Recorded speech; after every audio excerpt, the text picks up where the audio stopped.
চারপাশের এক অদ্ভুত শান্তি, কিন্তু সে শান্তির মাঝেও একটা উৎসবের উচ্ছ্বাস লুকিয়ে আছে। আজ অষ্টমী স্নান। ছোট ভাই এবং ভাগিনাকে নিয়ে স্নান করতে গেলাম বাড়ির পাশেই ইছামতি ঘাটে।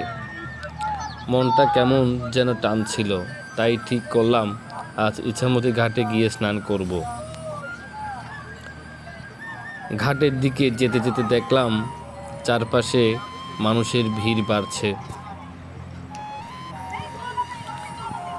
কারো হাতে ফুল, কারো হাতে ধূপ, কেউ বা পরিবার নিয়ে এসেছে। সবার মুখে একটাই আবেগ, ভক্তি আর আনন্দের মিশেল।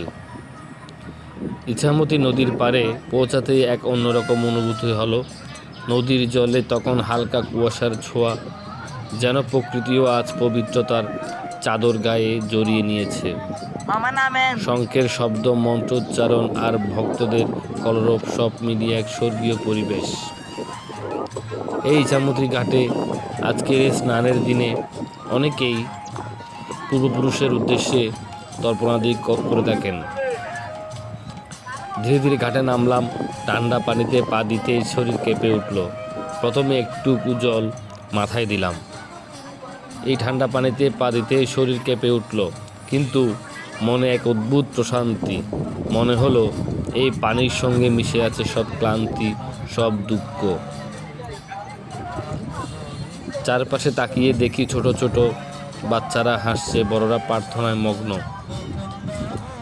আর মাঝখানে নৌকা দিয়ে এপার থেকে ওপার হচ্ছে অনেক দর্শনার্থী এবং এলাকার কিছু লোকজন।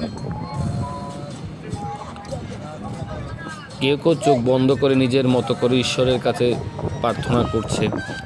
এই দৃশ্যগুলো মনে গেঁথে যাওয়ার মতো।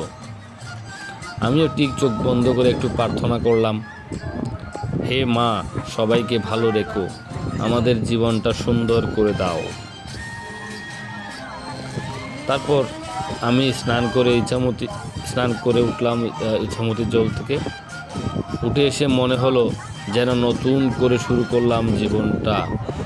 ঘাট থেকে উঠে যখন পিছনে তাকালাম, তখন সূর্যের আলো পুরো নদীটাকে সোনালি করে তুলেছে। মনে হলো এই মুহূর্তটা কখনো শেষ না হোক। আজকের এই অষ্টমী স্নান শুধু একটা রীতি নয়, এটা একটা অনুভূতি, একটা বিশ্বাস, একটা নতুন শুরুর প্রতীক। তো ছোট ভাই এবং ভাগিনাকে নিয়ে আমরা স্নান শেষ করে আবার বাড়ির উদ্দেশ্যে রওনা হলাম।